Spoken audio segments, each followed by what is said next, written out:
Good morning friends. కొత్త కొలువులకు మార్గం సుగమం. రాష్ట్రంలో ప్రభుత్వ ఉద్యోగ నియామకాల ప్రక్రియకు సంబంధించిన నోటిఫికేషన్ల విడుదలకు అడ్డంకులు తొలగిపోయాయి. వర్గీకరణ ఉత్తర్వులు వెలువడ్డాక కొత్తగా ఉద్యోగ ప్రకటనలు జారీ చేసేందుకు వీలుంటుంది. కొత్త కొలువులకు లైన్ క్లియర్. రాష్ట్రంలో ప్రభుత్వ ఉద్యోగాల నియామకాల ప్రక్రియకు సంబంధించిన నోటిఫికేషన్ల విడుదలకు అడ్డంకులు తొలగిపోయాయి.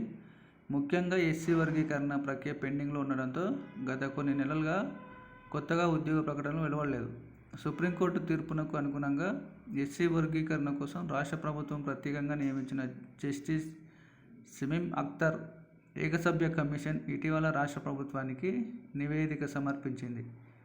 దీంతో ఉద్యోగాల నోటిఫికేషన్కి లైన్ క్లియర్ అయినట్టుగా చెప్తున్నారు.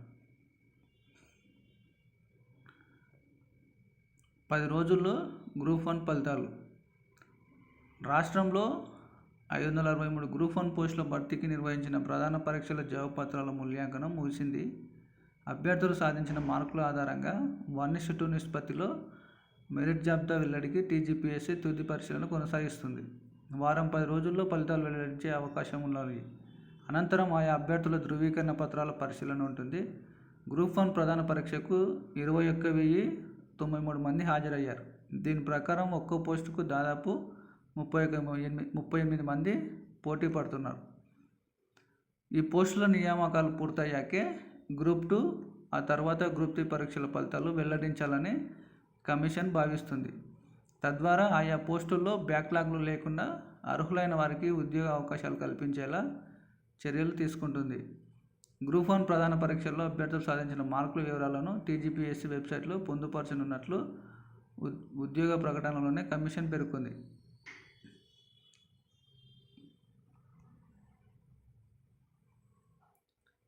జాతీయ క్రీడల్లో ఒలింపిక్ పతక విజేత స్వప్నిల్ కుషాలే కాంస్య పతకంతో సరిపెట్టుకున్నాడు. షూటింగ్ పురుషులు 50 మీటర్ల రైఫిల్ 3 పొజిషన్ విభాగంలో మహారాష్ట్ర షూటర్ స్వప్నిల్ 3వ స్థానంలో నిలిచింది. పసిడి గెలిచిన దీపికా కుమారి.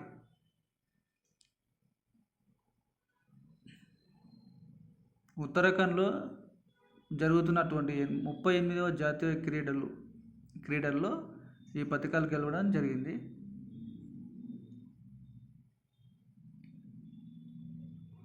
ఇకపై ఏటా సినిమా డే అవార్డులు ప్రకటించనున్నారు. 10 రీళ్ల తొలి పూర్తి నిడివి తెలుగు టాకీ చిత్రం భక్త ప్రహ్లాద. దేశం నుంచి అత్యధికంగా ఎగుమతులు అవుతున్నటువంటి వస్తువులు. ఏ దేశమైనా అభివృద్ధి సాధించాలంటే ఎగుమతులు అత్యంత కీలకం.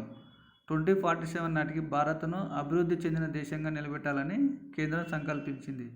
ఈ క్రమంలో 2030 నాటికి $1,00,000 కోట్ల విలువైన సరుకుల ఎగుమతులు సాధించాలని లక్ష్యంగా పెట్టుకుంది. అయితే 2024-25 ఆర్థిక సంవత్సరం తొలి 8 నెలల్లోనే మన ఎగుమతుల విలువ $28,431 కోట్ల.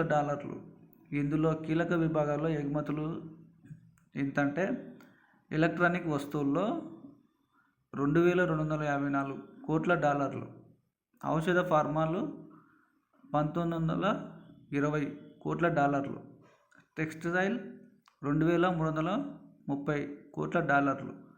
ఈ 3 టాప్ 3లో ఎగుమతులు జరుగుతున్నాయి విదేశాలకు.